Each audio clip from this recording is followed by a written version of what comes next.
Hello, ladies and gentlemen. Welcome to our fourth game cover today, coming to you live from the round of 4 in week number 1 of the Smite World Championship Series of North America. My name is hi-rez. Joining me today on co-commentary, DM Brandon. And DM, why don't you tell them about this lineup? So, the Game Changers, they will stick to their name here. I think these guys are really the Game Changers. These guys, week after week when they play in tournament, have been incredible. And these are names that we know. And we've seen them week after week, and I'm so excited to see them go up against Team Dignitas. I mean, second place at the launch tournament, second place overall for the qualifiers in North America. They have been an incredible force. They have moved across the country to live closer to each other, to take this as seriously as possible. And you know both of these teams are coming in hungry, and we should see a very, very good game. Yeah, absolutely. Game Changers, notably led by Zero Gars. Right. Definitely a very aggressive style team. I think there's no buts about that one. Dignitas, of course, the old guard. Probably the most, well, not probably, they are the most tenured and most senior team in all of Smite North American esports. Really all Smite esports. Definitely been around the longest. The core team there, Anatoly, Lassus, Zapman, the best, and ShadowQ.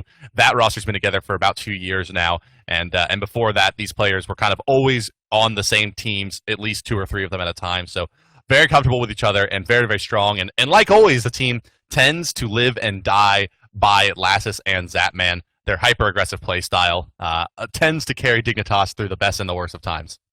I want to see what's going to happen with Anatoly, because I know he has been practicing new gods for the solo lane. He has his sub-icons are like Solo, Dolo, YOLO, I think, right? His stream title is almost always that.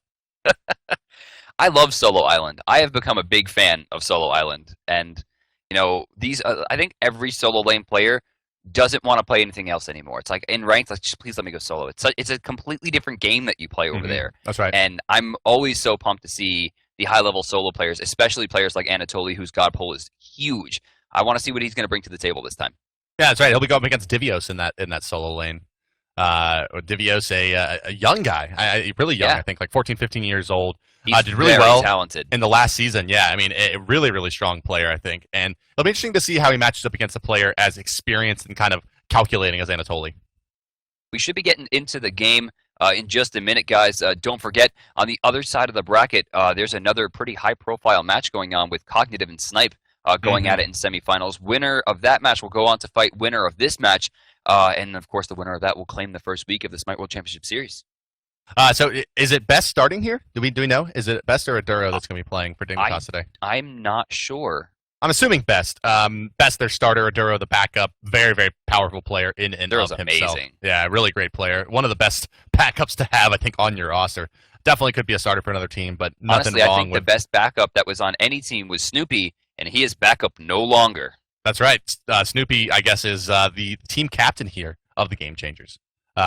He is. Gars, I think, founded the team, but I think Snoopy is kind of the shot caller. Snoopy, in my opinion, is the player to watch for this entire season. We talk about our Shings, we talk about our Zaps, our Lassuses. For North America, my eyes are set solely on Snoopy. I have a lot of visual potential in this guy. I mean, he can play any role at tournament level, which makes him unbelievably ambiguous. I mean, we know that DVOs can play more than just solo as well. I mean, they can really mix their roster up and kind of confuse Dignitas a little bit. I imagine they're going to keep to their normal routes here, but I am very excited to see Snoop play today. Yeah, one thing I do want to say here is that this is going to be a really great matchup. What we're going to be watching here in just a moment, Game Changers and Dignitas. But as DM mentioned earlier, you can watch Cognitive going up against Down to Frag over on the other side of the bracket. You can check that out in the game client. Simply go into Smite. Type /spectate on one of the players from Cognitive. You can choose whoever you want. I personally would choose MLC Stealth, but you could choose Barracuda or anyone from Down to Frag. It's impossible to spell his name. DJ Pernicus. How do you spell MLC? MLC underscore ST3ALT, I think. That's my boy. No, so you can just pick a player, spectate them, and you'll go ahead and be able to watch the game from inside the game client if you do want to see the other side of the round of 4 brackets. But moving right along into the picking and banning phase, ladies and gentlemen, welcome to the round of 4, where it is the Game Changers versus Team Dignitas, and our first ban coming out for the Game Changers is going to be that Nemesis. So it looks like right off the bat here, we're going to see Dignitas, who I'm pretty sure are top seed, they're going to be opting for second pick. which is going to give them They almost two. always do. Yeah, I mean, that's 2 high-profile picks as opposed to 1 very high-profile pick. So Nemesis gets banned out here. Option over to Dig with just a few seconds remaining. There's still a lot on the board. They're, I guess, notoriously and meticulously calculating, and it's eventually going to wind up to the God of Gods. Zeus is out of here. Oh, it's Cog versus Snipe. I'm crazy on the other side, not Cog versus D2F. So if you want to go watch that, you can watch it in the game client. But back to this game, Zeus banned out. No big surprise there by Dignitas, I think. It's Zeus banned out primarily, I think, in high-level play for his mid-lane camp control. I think it's going to be 2 more weeks that we're going to see him banned out first, and then he's going to start trickling into games. Because people are going to start being scared of Scylla. Wow, I'm seeing here coming in some stats from chat, from Shikimau. D2F apparently lost the Game Changers 13-1 with 10,000 gold difference at 13 minutes. Holy! So Game Changers looking very, very strong today. At least feeling themselves a little bit. Bast coming out as a ban as well for the Game Changers. Once again, Dignitas contemplating their ban. You have about 5 seconds left to see this one lock in. It's going to be, it looks like it's going to be, the Sun Wukong ban coming out there as you see it locking in over on the tournament overlay. I wonder who they'll pick. First pick. Uller. Oh, wow, what a surprise. Uller left open and picked up. So, this is actually this kind of weird theme that we see in North America. Through the first 3 or 4 rounds of the tournament, you'll see certain gods that never make it through. And then Team Dignitas and Snipe, it seems like, are the teams that let those picks through. They go, see these we can handle auto picks and auto locks here. Wow, so fast. They're just burning through this picking phase. Uller, Odin, Tyr, Freya, Scylla, all picked within about 10 seconds of each other. It makes very, sense. very fast locks. So I think we're going to see Freya jungle here as Uller is picked up. Lass is going to lock in there immediately. It looks like we're going to have Poseidon likely given to the best. I mean, I think the best was the player to really put Poseidon on the map. Yeah, definitely brought him out there. It was. I mean, Poseidon came out when Lassus was still playing mid lane. Lest we forget. That's true. I mean, there was so Poseidon, an old god, and I mean, in a lot of ways, it was Agni really had the best of Poseidon for a long time. And hey, look at Sobek making a little appearance there. I don't think anyone's trying to pick him. Apollo gets taken out as well. I'm really surprised to see the Sobek ban. I think that was more of a bait, allowing them to get certain gods. And it looks like, Shadowq's going to take that raw. It looks like he's going to lock it in, and that's going to be going to Anatoly. Yeah, so missing their range carry here. Zapman, of course, pretty nicely sized god pool. And Game Changers just they banned out Sobek, but they picked up Bacchus. I think the Game Changers likes to run Guardians. Am I crazy here? Look at my man Bacchus. One of my predictions. I think we're going to see a lot of Bacchus this season. He's super strong right now, has a lot of team fight potential, and is probably the best counter to Odin in the mid game and the end game. And he sets up some insane combos with Uller. Yeah, belly flop into Axe Stun is just silly. Plus belly flop into Scylla Sikkim is very, very easy to hit and very strong. So Bacchus once again. I mean, you can see they banned out Sobek and they pick up a Bacchus. So that leads me to believe that maybe that wasn't a throwaway ban as we suspected. I think that Game Changers would have drafted Sobek here. And then finally, we're going to see a Neath picked up and go to Zap. So we're going to see a Neath Uller fight. I am very, and I mean very surprised to see a Neath picked up against Uller. It's my personal opinion here that Uller wins that matchup 8-2. I think that is a free matchup. And for Snoopy to go up against Zapman here, Zap must know something that we all don't, and I'm very excited to see what this duo lane is going to bring forth because... Here's my prediction, DM. I'm a little scared. It's going to be a max number 2 coming out from the Neath. I think he's going to go for Unravel. Yeah, I think it's going to be max Unravel because it's going to be all about the attack speed slow. Okay, right? It's going to allow him to sustain in the lane. It's going to allow him to have a little bit of burst damage. Nothing too serious, but he's not going to really ever want to fight the Uller. But if Uller goes too deep, he gets the heal plus damage turnaround, so about a 400, 500 HP swing depending on the rank of the ability, plus the attack speed slow to help slow down Uller's ability to burst him. Now it all just comes down to if those axes hit, and if Bacchus is in the lane, it's going to be very hard for Neath. It's going to be this is a Twitch reaction game for Zapman. If he can backflip the belly flops consistently through the laning phase, it's going to be fine. And if the tier, Lassus' tier, very, very strong, very mobile, very elusive and dangerous, tends to initiate from positions that other players generally don't expect, coupled with a Neath ultimate, pretty easy. Plus, we know Anatoly can snipe very, very well on the Ra, and we know that the coordination between Dignitas is quite good. So Neath Arrow setting up the tier and the Ra is going to be the name of the game here with Odin making space. It's going to fall to Lassus. Yeah. They need those ganks. I mean, to the same thing, though, Freya, and if Chalk manages to get over there, I mean, the gank potential on Neath is very, very high. Backflip is an incredibly easy move to counter. If she backflips too early as a bait off the belly flop, she's getting hit by Axe every time. And that's going to be shot, canceled right into Hail of Hours, canceled into a shot, canceled into Bladed Arrow, and that's going to be her life bar. It's a very, very thin margin that Zapman's going to be walking on here. Razor's Edge. Can't get hit by belly flop, can't get hit by Axe, gonna need to buy early beads, and is gonna need backflip. Can't backflip unless the ability's already blown. I mean, it's a very, very difficult position, but hey, if anyone can do it, I got good money on Zapman for winning this matchup. If anyone can, it's gonna be Zap. So we'll see. But Zapman, it's feast or famine, right? If he tries to play super aggressive against this Uller, he's just gonna get destroyed. Potentially, right? He can get behind and will never get back into this game, and we'll be resorting to more of a support role, throwing out ultimates, and probably maxing out cooldown reduction.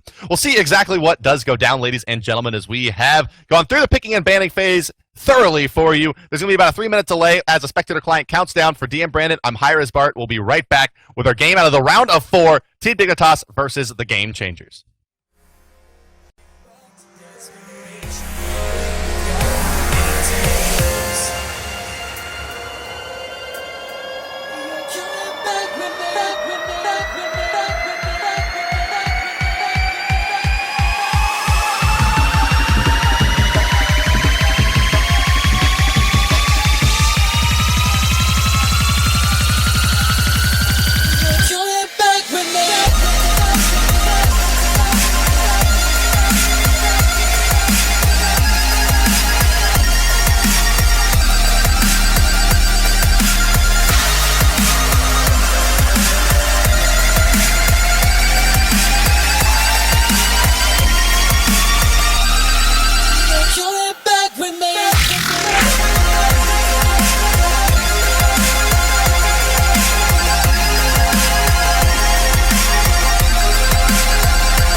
Gentlemen, welcome to our game out of the round of 4, the Game Changers versus Team Dignitas. My name is hi-rez Bart. Joining me is DM Brandon on co-commentary, and we are underway as we see Ionic and Shadow Q going for their early wards. Let's go ahead and introduce our teams. The blue team fighting out of the bottom side of the minimap and the left side of the spectator UI. It is the Game Changers. headed up by Snoopy and Eonic in the duo lane as Uller and Bacchus. Dagars out of the jungle as Freya. The Boosh will be your mid-laning Scylla. And you will have Divios holding down the solo lane as Chuck. Over on the other side of the map, their opponents are Team Dignitas. They're the red team fighting at the top side of the minimap, and the right side of your spectator UI is going to be the best in the mid lane as Poseidon. Zapman and ShadowQ holding down the duo lane as Neith and Odin. Ra for Anatoly in the solo up against that Chuck, and Lassus the captain in the jungle as Tyr. So rule number 1 in Conquest, Bart, is you don't fight the bug, right? We know that. You don't fight Arachne, you don't do it. It's not a good idea. Rule number 2, Bart, do you know rule number 2? Never invade. Wrong. Invade every single game. And that's what we're seeing from the Game Changers here as they prime themselves to rush. It looks like they're just going to try to steal the blue buff. I don't expect them to try to go for both here, although they might have been able to get a steal. Anatoly's going to see this, but a little bit too late. He takes crush damage, and the Hand of the Gods goes off, and that will be stolen. That's going to be a pretty weak early game here for the Game Changers. But going into level 2 and level 3, when they're going to get back into their jungle, that's going to be big. But note, the Boosh will go to lane here with a little bit less experience than the best. Not only did he take a smaller amount of experience with the camp at 3 people versus the mid camp with 2 people. Oh, Divios right side, going to go down first blood. So even with the blue steal, now they give away a first blood, which means that when this Hand of the God comes back up, expect Dignitas to go take the blue buff right back out from underneath them. And that care. They might go now. That's not the start you want. No, they're going to go back and they're going to pick up this lane because, you know, the lane experience at this point, it's going to be a little bit more important to force Freya into blowing more cooldowns to stop this push from coming in. But Lass is going to take a nice little bit of damage here. But that Ra heal just so good at this level. And now it's Gar's taking way too much damage. Lass is here. Can he go deep? Oh, the one auto attack barely going to miss from Toli there. But now they've shoved this wave into tower all the way. And Team Dignitas already off to a great start. That could have been like borderline GG with that kill, because that could have taken away Freya's 400 pot, which would have been a nightmare for him to deal. So we're going to follow Look at Lassus in the jungle. Uh-oh. No. Look at Lassus in the jungle. He's waiting. Divios thinks he can take this blue buff. Once he turns his corner, he's going to be in a lot of trouble. He's going to run right into Lassus. Fearless Shade coming through. Anatoly's there. Here comes the damage coming out. One more beam. Should be enough to seal the deal. Indeed it is. Anatoly, a second kill now onto Chalk under his own tower. Now the blue buff can be casually picked up by Dignitas. Gar is going to rotate over and try to say something about it. Uh-oh, Hand of Gods comes out a little early there. Kill for Gar. Oh, they stole it! It does steal it. Okay, so something the back. Pulse damage from hitting Lassus, just the AoE pulse damage, was able to pick that up. So smart play by Gars. But, I mean, still, Anatoly's so far ahead right now with that Ra. You see him also starting into Uncommon Sash. More than likely, we're going to see this turn into a Warlock Sash as opposed to something like Rod of Asclepius. And sitting level 4 versus level 3 right now, Divios is in a lot of trouble up against the incredibly farmed already Anatoly. Yeah, and, I do want to say that it wasn't... The Freya picking up that blue buff there is all on Team Dignitas. A little greedy there. Used the Hand of Gods right away. They could have easily secured that, but, feeling themselves a little bit... DM, don't look now, but left side lane, that man is having his way with Snoopy. Really? I mean, this is very surprising. I mean, Zap, it looks like he's really studied the matchup. Not to mention, Bacchus' early game, marginally much worse than ShadowQ's Odin's early game. 140 damage coming out of Lunge on top of the damage and sustain.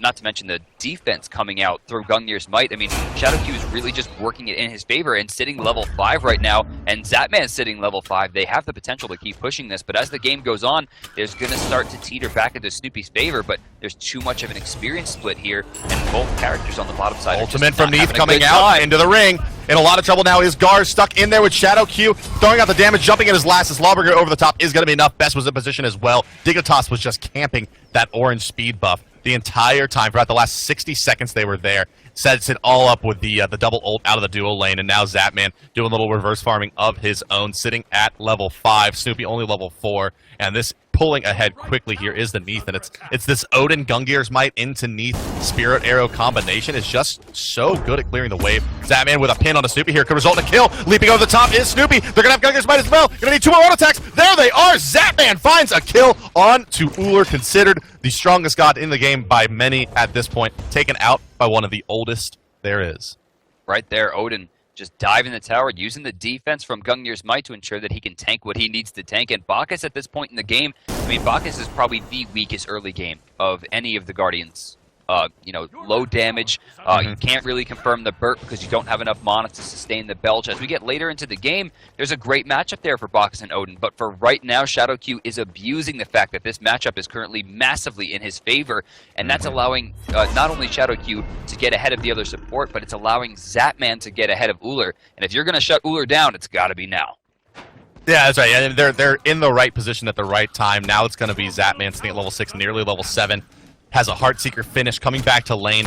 Only the rank 2 for Snoopy, the Morningstar of speed, so hasn't been able to complete his as well. And it seems like we've done nothing but talk about the duo and solo lane so far. Mid lane has been pretty much a wasp. Best has been doing a lot of rotation to pressure the jungle, but still has maintained a level advantage over the Boosh. And you can see why Poseidon was banned out against Scylla so much earlier on in this tournament. All of his MS makes it so that he can really easily avoid Crush. Right, he sees the Crush come out and just kind of runs through it. ShadowQ over the top on a Snoopy Man. Here comes the Gungier's Might. He's going to ring him as well. No, not just yet, but they're going to push this wave in. And don't be surprised to see the Zapple coming out. Does he does. Yeah, this is a kill. Snoopy Man, doesn't even need it. Say no more, sir. Down he goes. The auto attack from ShadowQ. Zapman forced to charge it up under tower, but once again, such a good player. Realizes that he could get the kill by charging it longer, but would have definitely died to the tower there. Take a look at mid lane, though, as Lassus is Lawbringered over the top, forcing Gars out. And Gars, level 5, so far off pace out of the jungle as Freya. Not good news. This is not normal to see Gars. It's not normal to see Gars behind, period. But to see Gars that low comparatively to Lassus, this is unprecedented. Oh! Best, please. Best baits out. Back to the base. He baits out the Valkyrie's discretion there, tanks it, and drops a Kraken. Unbelievable. What a play. What a player there. I mean, just knows exactly what he needs to do, realizes that it's just really not that big of a deal. Valkyrie's discretion not going to put out too much, and it was, Gars forced to try to make a play because the threat of the Kraken was just too big. He got hit by the Whirlpool and had to immediately ult, and then just died when he fell down. Or at least the Quacken. So ShadowQ there, he starts doing his attack chain, and this is something that's very important for the min-maxers out there. As Odin starts doing his attack chain before the camp spawns, this ensures that right as the camp spawns, he hits with the hardest hit in the lineup, which is going to be the 4th hit for Odin, and then right back into his attack chain, meaning he's going to start with 50% extra damage on his auto attacks, and that's incredible overall min-max play coming out from ShadowQ, and it's those little things that's going to save you 1 or 2 seconds every time, because if you save 1 or 2 seconds, 30 or 40 times throughout the game, it's going to put you, 2 minutes ahead. Yeah, that's right. I think my favorite min-max is the Loki decoy coming out before the camp spawn, because then you get the damage and it doesn't aggro to you. But yeah, the hit chaining, I mean, especially with gods like Thanatos and soon to be Osiris and Naja that have AoE hits at the end of their chain, to open up on a camp with those that's in the so early big. part of the game, I mean, that will guarantee you the automatic chain into Hand of the Gods to secure camps. I mean, it tends to be a much bigger play than expected. ShadowQ dodging a axe from Snoopy. Snoopy has no axe now. Gonna get Gungier's Might out, forced out of this fight. Boosh gonna try for a Sikkim. Not gonna find it. Belly flop from Ionic is good though, but now ShadowQ gonna re-engage. Ionic body block. Neath ultimate coming through. ShadowQ is such an unbelievable player. Now gonna ring in Snoopy, gonna force out a leap here. I'm a monster from Scylla, and left or right out by ShadowQ, baiting out ultimates left and right is the Odin. And this is a lot of the reason why Zapman is such an effective player, because of the support he gets from ShadowQ. Dignitas is actually making the Game Changers look like a new team. Yeah. Yeah. And that's not something I think anyone expected. I mean, a lot of the teams, talking to some of the high-level guys out there, they've been saying, teams to worry about. 5 Angry Men. Lost in round 3, I think, round 2. Game Changers. Right now, 0-7 to Dignitas. We look at the board here, at the tournament, and we're seeing Team Dignitas, we're seeing Cog, and we're seeing Snipe all in the top 4 right now, pushing forward, whereas the Game Changers, while they're in the top 4 currently, are being kind of shown as a top 16 team, and we know that that's not their potential. These guys are amazing, amazing, brilliant players, but overall, they just can't seem to compete with this fired-up Dignitas. Yeah, it's even hard to I directly identify what went wrong here, besides kind of the obvious that the solo lane got kind of wrecked in the early game, and it's just set off a chain of events that have been really, really difficult for Game Changers to deal with. Freya underfarmed, no real kill potential, no real damage potential or threat coming into the dual lane, allowing for Neath to have very aggressive positioning. Odin can basically completely controlled the western hemisphere of this map because of how dominant the solo lane Ra is going to be over the Chalk now with the early advantage. And Ra and Anatoly consistently putting pressure on this right side lane, forcing the Freya to rotate over at least a little bit to soak XP and give Chalk time to go back. And all those things together, plus the global ultimate from Neath, has meant that there's been a lot of opportunities for Kraken and Odin Ring. Checking the mid lane here, Lassus now has dove the tower, in some trouble. I'm a monster, gonna miss as Lassus flew. Fearless is out of the way, but nice play by Boosh there to force Lassus out from a gank attempt. Now Shadowq caught out a bit by the Gold Fury, but he'll run away A-OK as well for now, as Dignitas continues to spread the map out and just keep Game Changers from being able to get a solid footing. You know, I really like the Sun Wukong ban here. He's a character I think is currently top 5 in the meta. But Shadowq's in some trouble here. Oh, there goes the ultimate, and Snoopy goes down again. There's just no stopping the Dignitas rotations, and this is a brand new best that we're seeing in this tournament. Yeah, so much rotation, so much movement. I mean, Best, generally speaking, known for a player that likes to sit in the mid lane and punish people trying to rotate into his lane. Now has been doing a very good job with this Poseidon, a god we don't even see him play very often. Tends to go for more the Alquang or the Agni style. Playing this Poseidon and rotating a lot, especially over to the orange buff side here, right around this kind of left side mid camp, the gold or the orange buff and Gold Fury area, has done a lot of his time sitting right there and controlling that space and making sure that there's no easy jungle for Freya to take. 0 to 8 right now, 5,200 gold, 9,700 experience. Dignitas has them completely shut down. Right now, Gars is lowest level in the game at level 8. And, you know, I mean, Freya's one of the time bomb characters. Eventually, she's going to do damage regardless of how badly she did in the beginning. But at the same time, right now, she doesn't add anything to the team fight. She doesn't do enough damage. We're getting the best coming in there. Looks like Ionic a little bit late to the party. I'm a Monster goes F, only hitting the tank Shadowq and not nearly doing enough as that man finds himself able to get out. Best perfect Whirlpool forces Snoopy to use his Aegis there, but he still goes down as Lassus finds it, and poor Shadowq trying to jump around here is going to find himself in a bad spot in just a sec, or a great spot rather, in just a second as Lassus rotates in. Blink coming and kills with Gungnir's. Oh, Jesus. I mean, poor Shadowq, you say, but at the end of the day, the issue here is that Shadowq isn't poor. Shadowq sitting at level 12. 6,500 gold farm. He's on pace with he's beating Zapman. He's beating Best in gold farm. And he's 1,000, almost 2,000 gold ahead of the enemy support and 1,000 gold ahead of the enemy mid and solo laner. Midas boots and rotations. He's the first one to build Watchers today. I mean, we've seen Death Toll come out from every top team. That's right. Watcher's Gift into Midas boots for both Ionic and Shadowq on the slightly more Guardian skewed Bacchus and True Guardian Odin. A little bit more of the Guardian style than the kind of the current Bruisers. Doesn't really have the CC or burst heal that normally characterizes a Bruiser and Smite right now. And so both of them going the Watcher's Gift into Midas boots, and now a Sovereignty nearly done from Shadowq. I mean, and you saw in that fight, I'm a Monster coming out onto the level 12 Shadowq versus the level 12 Scylla was like, it scratched him. It did about 350 damage. Odin just so resilient and that's the really I strong. mean, yeah, he's getting passive protections there. He gets passive protections from Ring of Spears. He's working on the Sovereignty, or what I assume is the Sovereignty now. 200 health, 40 physical protection. And with the Midas boots taking, he's almost there. He's only 200 gold away from getting that finished. And once that's done, I can't expect that we're going to see him ever go below half health. 11-0 in favor of Team Dignitas. And DM, it's going to be a tall task for Game Changers to get back into this. They're still maybe 10 minutes away from Freya really being a damage threat. She still has not finished a demonic grip.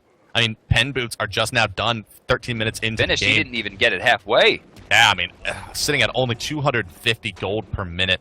When you look over at the lowest farm on Team Dignitas for Zapman and the Best at 385, and you're sitting at 250 as the jungler for the Game Changers, as a core jungler in Freya. This isn't an Athena jungle or some kind of control jungler, right? This is a core damage dealer. And Zapman playing so aggressive against Snoopy ultimate, charging it up, bam, down he goes. Shadowq leaps in, Gungnir's Might, auto attack, down he goes, and you know what? Best was there for insurance as well as It doesn't Lassus. even look like a team fight, Bart. It looks like they're doing a demonstration. Ionic now called out into Kraken, into Whirlpool, Fearless Shane. And down you go. I mean, the placement there was just so nice. I have from harder Best. time setting up these kills when I'm trying to show the chat with people what this looks like if I'm comboing bots.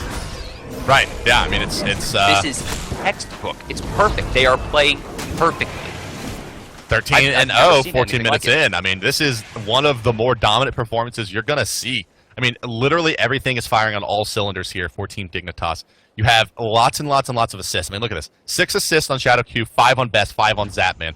Everyone's getting involved. Anatoly farming like a monster in the solo lane. 1-0-1. Already has the tower down. His tower isn't even scratched at this point. No tower scratch for Team Dignitas. Full jungle control of both sides of the map. And they are just wrecking. And look at this. Lassus has gone for super early Jotun's Wrath here on to the tier to just continue these initiations, have the cooldowns available. Best building up damage items. You have Zapman in his core build finish. Shadowq has his core build finish. Last is going to tank up a bit with Round Shield, likely to become shifters. Yeah. And Anatoly has Warlock Sash done, which means he's not dying anytime soon either, especially if he goes into something like a Hide of the Urchin. But honestly, they're so far ahead, he could go straight damage items or even that Chronos Pendant we've seen a couple times today. I would really like to see a Void Stone, to be honest. Give himself a little bit of protection from Boosh, a little bit of protection from Guards and Ionic as well. Not to mention penetration would be huge here, and then some extra damage. I mean, that would really put him even farther ahead, and it would shut down a lot of their damage potential. But at this point, like you said, Anatoly can build basically whatever he wants, sitting level 16 right now with top farm in the game. No one's going to be able to scratch him. And what's really dangerous here, DM, is when Shadowq gets about another 2,000 gold, and all of a sudden the chin sides come out on top of his sovereignty. Yes, and he transitions from his 4-0 and 6 support at level 15, tied for second highest in the game, to hard carry Odin because he's just so far ahead, and he's going to be able to just pick gods and kill them, but don't have escapes inside the ring once he gets any damage item. And if God help him, he goes another tank item, he's going to be able to cylinder tower for about 20 seconds. The towers just haven't scaled at this point. And with all the physical power he's getting from his Odin Shout right now, he can just really, really crush anybody. And look at this. It's going to be a 4-man engage. 4 versus 3 over the left side, tier rotating in. Freya going to make it 5-4 when she gets here. Kraken's going to hit 2. Over the top comes Lassus. Down will go Ionic in just a moment here. Auto attacks coming through. Scylla trying to do what damage she can, but it's just not enough. And in the meantime, Anatoly's going to be pushing in the mid lane. Here's Shadowq under tower. Perfectly happy to tank this up. Leaping out of the ring, keeping the game changers there. Snoopy no longer my down God, he goes. Zapman! Fear the zap as the tower's going to fall as well. I'm a monster, or I'm sorry, there's a crush coming through doing I'm a monster! Nice damage. Best says, that's why I bought this thing for 300 gold that counters your ultimate. And, he made it look so easy, and it's like, I'm a monster is an easier spell to land than the Kraken, and Best just going to go ahead and ages that one out. Gold Fury now exposed. 45,000 gold to 32,000 gold. Team Dignitas, 13,000 gold, 20,000 experience. Now a Gold Fury as well, up on the Game Changers. Ladies and gentlemen, this is a round. Yeah, I mean, this is... I want to point out, like, we were casting the last game, so I didn't see it front to back, but it's been told to me that the Game Changers beat D2F in 13 minutes. Mm-hmm. And D2F has beaten Dignitas. Yes. So to see them get kind of slammed, and then TCG do this well against Dig, in terms of, maybe I should say this well versus getting kind of demolished so far. I mean, never count them out. We've seen, again, bigger throws have happened. I mean... Oh, yeah. They have, in tournament even, but I don't think we're going to see that today. Only thing being thrown around right now is that Chaos, or that Order Titan, I'm sorry, getting thrown to the ground as the F6 come through from the Game Changers. They realize that 15-0, 17 minutes in, 13,000 gold, 25,000 experience. There was just no way for them to come back into this one. And yeah, they throw in the towel, and I mean, Dignitas looks... If they play like that, they win every single game they play. I mean, this is what I expect a lot from Snipe and from COG, too. I mean, when teams of that notoriety play this well, I mean, there's a reason we see them win or play this well week after week, and it's because they're usually so consistent. And when they're on fire like that, I mean, I don't think... I can't... I'm sorry, I'm at a loss for words. I'm not usually... Yeah, there's not much you can do against that. But to see the Game Changers fall this hard, I would have lost a lot of money. Yeah, I would expect this one to be at least a 30-minute game. Kind of a knockdown, drag-out fight. But, yeah, I mean, Scylla, Boosh forced into the Bancroft's talent. Like, I'm sure he opened up thinking he was going to go into Poly, then realized very quickly that he needed the extra lifesteal and extra damage to even remain relevant in this game. Couldn't get his Bancrofts done before Best is sitting on Bancrofts plus Gem of Isolation.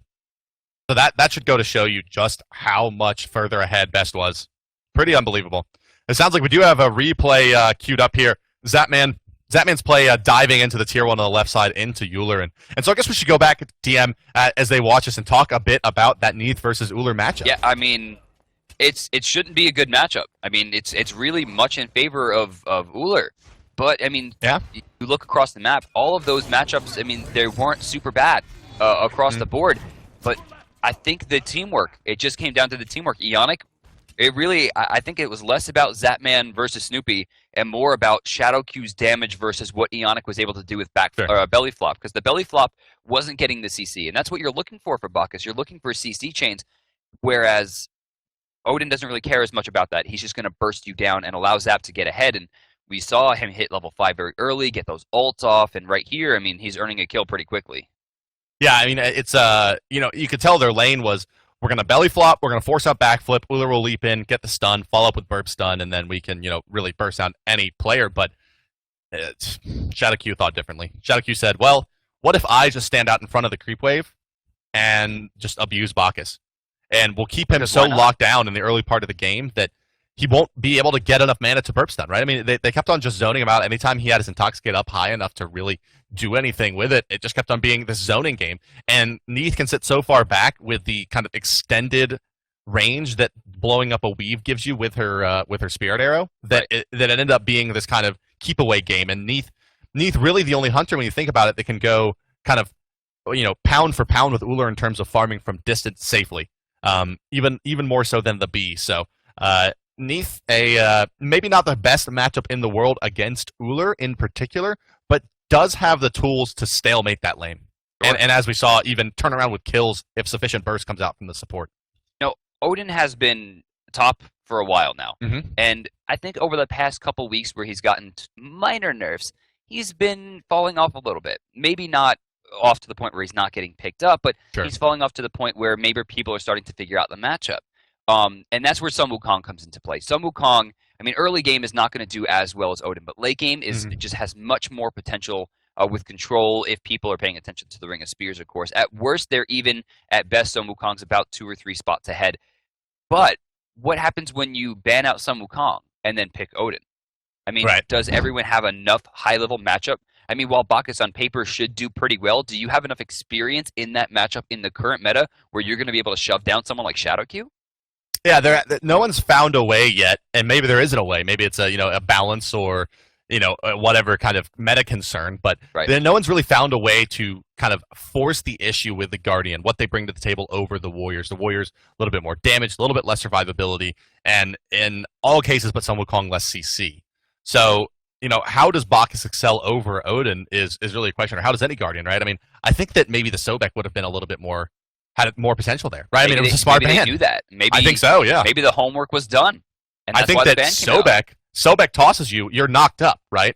In the air. That ability does not require, quite as much of a setup as the belly flop does. Belly flop, leap speed was reduced about a year ago, make it a little bit more of a skill shot. Plus, as you mentioned, that used to be. That was insane. But as you mentioned, I mean, you have to have the drunkometer. I think we call it literally the drunkometer up high enough for the burp to stun out. So Bacchus has this kind of mana contingency issue going on, where Sobek is just, you flip them and then you hit them with the axe while they're in the air. It's an easy setup, and then tail whip them when they come out of it. It should be enough burst damage. Plus, Sickening Strike with the anti-heal would have been particularly good against Neath, who is particularly good against Uller. So, at the end of the day, smart drafting by Dignitas. I think Dig just knew what they were doing going in, and I think more importantly, they knew what Game Changers were doing. And now Dignitas, with that homework being done, are going to move on to finals of Week 1 of the Smite World Championship Series, where they'll be facing off the winner of Cognitive Gaming and Snipe, which I think is still going on. It is still going on. Getting a little update here. It sounds like Snipe had a bit of a lead, but just gave up a Fire Giant to Cognitive Gaming. So that game continues on past, I think, about the 25-minute mark. We're going to be taking a look quickly here at the brackets, so let's pull those up, DM, and we can talk a little bit about the path we went to before we send you guys over to a break before the finals here. Dignitas had a pretty decent path on the way in. Did have to go through Nomadic, Covetous, You're a Wizard, and the Game Changers. Now, You're a Wizard, a team, DM, that you were pretty excited about. I love the Wizards. They are fantastic players, and they dominate the 3v3 scene and have for a long time, but they did lose one of their members recently. Eruku, one of their main 3, stopped playing the game recently at a competitive level to focus on school. So Neyrima and Jacob Malfoy have found 3 people who they're trying to kind of mold into a team. And I'm actually really surprised to not see Flex in this tournament. Yeah, that's true. Team Flex, yeah. Yeah, Get Sticker, Explicit, and the boys, and they're an amazing, amazing team. We saw them do very, very well in the arena tournament. They're consistently winning 3v3 tournaments, and I'm pretty surprised to see them not branch out into the Conquest meta today. Yeah, that's right. And for those of you that are wanting to watch the rest of COG versus Snipe, you can head into the game client and type /spectate any of your favorite players from COG or Snipe. Shing, of course, the easy one, SHING /spectate Shing, So Shing is and your it'll favorite, pull is that you what you're right saying? in. I'm saying Shing has the least amount of letters, and Yeah, his no, I name doesn't agree. have repeats, or like I would say Allied, but Allied has what, 4 I's and 2 E's in his name, so it's a little On bit harder his to Twitch, do. yeah, it's obnoxious. But let's talk about the path that brought COG and Snipe here. Cognitive probably had one of the harder paths here, going through Resist, A Mighty Storm, and Victoria's Secret. All Right. teams that names that we've seen before. Snipe had to go through a Get Off Fenris, Torch. Torch a strong team, but really Critosaurus, I think, their biggest matchup. But that game was a rout, as we saw. So Snipe versus COG, definitely the first real test for either of those teams in this tournament. Game Changers, of course, definitely had a pretty actually, I'll say Game Changers had the hardest path through this tournament. They really got kind of owned in the seeding here. Team Jim, don't know too much about them, but Team Barracuda, formerly Denial, definitely a tough matchup there against a 10-year team. Down to Frag, another tough matchup against another less tenured but still strong team, and then going down to Team Dignitas in the round of 4. A performance that likely could have gotten them to the grand finals in another week. Giving a little bit of an update here. I'm trying to get caught up in the client. It looks like the Gold Fury has just gone down. Snipe maintains a small lead. Experience difference is nominal. Shing just gets picked up by a Polynomicon, hit by Stealth in the back, as we see Wolfie trying to escape near the mid-camps, but he is swarmed by all 5 people of Cognitive. Hit to 2-person, Fearless, but he's trying to get out. He's using as much CC immunity as he can, just trying to fire away. He's trying to get the blink off, but eventually does go down to 5 members of COG. Shing and Wolfie both getting picked off there, with Jerby, Allied, and Incon going back. And it also should be noted that Incontinentia is playing support Chalk. We see him pick up Death's Toll to start with a Hide of the Urchin, Midas Boots, Magi's Blessing, and now Stone of Gaia.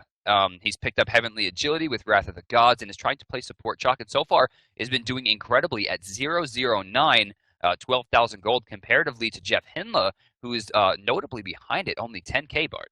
Well, I think that we actually are going to try to get into this game for you guys. So why don't we throw it over to a quick splash screen, guys, and we will be right back in just a couple of seconds as we get all synced up with where the game is so far, with Shing and Snipe going up against MLC Stealth and Cognitive Gaming. So don't go anywhere, guys. We'll be right back with that game.